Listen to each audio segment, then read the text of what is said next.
Hello मेरे प्यारे बच्चों, कैसे हैं आप सब। मैं स्वागत करता हूं आप सभी का आपके अपने लर्निंग प्लेटफॉर्म मैथ्स योद्धा एकेडमी पर। आई होप कि आप सभी स्वस्थ होंगे। प्यारे बच्चों, आज की क्लास में हम आपको पढ़ाने वाले हैं कि जब आपको कुछ इस तरीके से फ्रैक्शंस मिले तो आप कैसे उनको बता पाएंगे कि कौन सी फ्रैक्शन छोटी है और कौन सी फ्रैक्शन बड़ी है। देखिए, पहली बात मैं आपको ये बताऊंगा कि जब समान हर वाली भिन्न होंगी तो आप कैसे बता पाएंगे, और दूसरे में मैं बताऊंगा कि जब समान अंश वाली भिन्न होंगी तो आप कैसे बता पाएंगे कि कौन सी फ्रैक्शन छोटी और कौन सी बड़ी होगी। तो आइए आपको बिल्कुल आसान तरीके से हम समझाने का प्रयास करते हैं। देखिए, 4/9, 5/9 और 7/9 यहाँ पर तीन फ्रैक्शंस गिवन हैं और आपको बताना है कि कौन सी छोटी होगी और कौन सी बड़ी होगी। तो जब आपको इस तरीके से फ्रैक्शन मिलेंगी और जिनका डिनोमिनेटर सेम होगा, हर समान होगा, तो जो अंश बड़ा होगा जिस फ्रैक्शन का, वही वाली भिन्न क्या होगी प्यारे बच्चों, बड़ी होगी। तो 7/9 क्या होगा, सबसे बड़ी होगी इन तीनों में। और सबसे छोटी क्या होगी,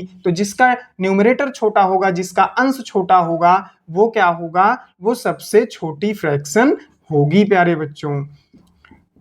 ठीक है, अब आइए देखते हैं समान अंश वाले भिन्न की तरफ। तो जब समान अंश वाले आपको फ्रैक्शंस मिले जिनका न्यूमरेटर सेम होगा, तब आप क्या करेंगे, जिनका न्यूमरेटर सेम होगा प्यारे बच्चों, देखेंगे कि डिनोमिनेटर किसका सबसे छोटा है। तो डिनोमिनेटर जो है वो इसका सबसे छोटा है, और जिसका डिनोमिनेटर सबसे छोटा होगा वही फ्रैक्शन क्या होगी प्यारे बच्चों, सबसे बड़ी होगी। और जिनका डिनोमिनेटर सबसे बड़ा होगा वो वाली फ्रैक्शन क्या होगी प्यारे बच्चों, वो सबसे छोटी होगी। तो 3/17 क्या हो जाएगी, ये छोटी फ्रैक्शन हो जाएगी, और इनमें ये सबसे बड़ी फ्रैक्शन हो जाएगी 3/5।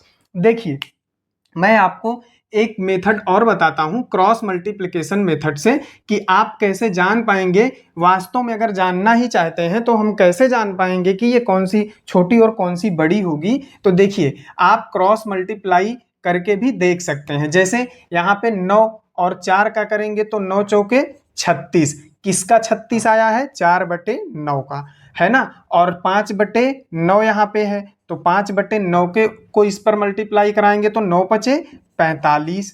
ठीक है, और यहाँ पर देखिए, जब हमें सबसे बड़ी फ्रैक्शन चाहिए तो हम छोटी वाली को क्या करेंगे, काट देंगे, है ना। तो हमें क्या 5/9 यानी 45 बचा, इसका और इसका मल्टीप्लाई करा लेना है, 5/9 का और 7/9 का। तो देखिए, जब ये छूट गई, सबसे छोटी है और हमें सबसे बड़ी का चाहिए, तो इसको हम छोड़ देंगे। अब बड़ी वाली को लिए, चूंकि इससे बड़ा था, 36 से बड़ा 45 था, और इसको हम क्रॉस मल्टीप्लाई करा देंगे इससे, तो 9×5 = 45, तो ये हुआ।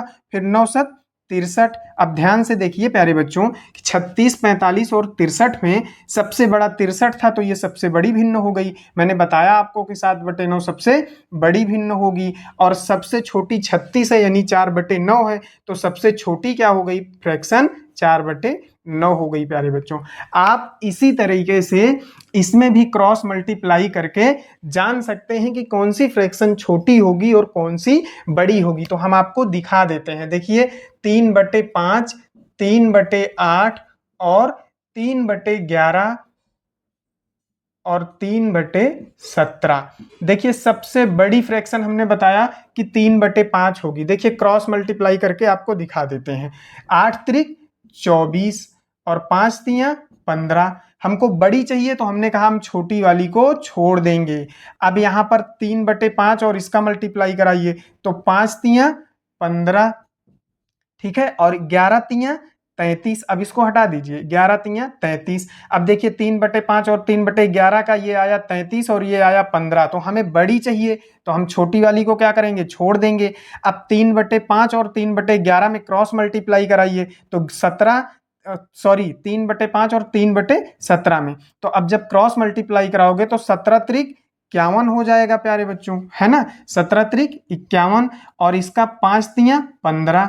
अब बताइए, 51 बड़ा है कि 15 बड़ा है, तो ऑब्वियस सी बात है कि 51 बड़ा है, 51 बड़ा है। तो ये देखिए, 51 किसके ऊपर आया है, 3/5 के ऊपर आया है, तो इसका मतलब क्या होगा कि 3/5 ही तो हमारी फ्रैक्शन जो है वो बड़ी होगी, है ना। अब इसी तरह से स्मॉलेस्ट में आपको देखना है तो आप इस तरीके से कर सकते हैं, और आप जान सकते हैं कि हमारी कौन सी फ्रैक्शन छोटी होगी। तो हमने आपको आज ये बताया कि समान हर वाली भिन्न मिलेंगी तो आप कैसे बता पाएंगे, और समान समान अंश वाली भिन्न मिलेंगी तो आप कैसे बता पाएंगे। अब नेक्स्ट क्लास में हम आपको बताएंगे कि जब इनका न्यूमरेटर और डिनोमिनेटर डिफरेंट होगा तब आप कैसे बता पाएंगे, और हम फ्रैक्शंस को डिसेंडिंग और असेंडिंग ऑर्डर में कैसे अरेंज करते हैं वो सारी चीजें आपको नेक्स्ट क्लास में बताएंगे। तो मैं उम्मीद करता हूं कि आपको ये वीडियो अच्छे से समझ में आ गई होगी और फ्रैक्शंस के कॉन्सेप्ट अच्छे से समझ में आ गए होंगे।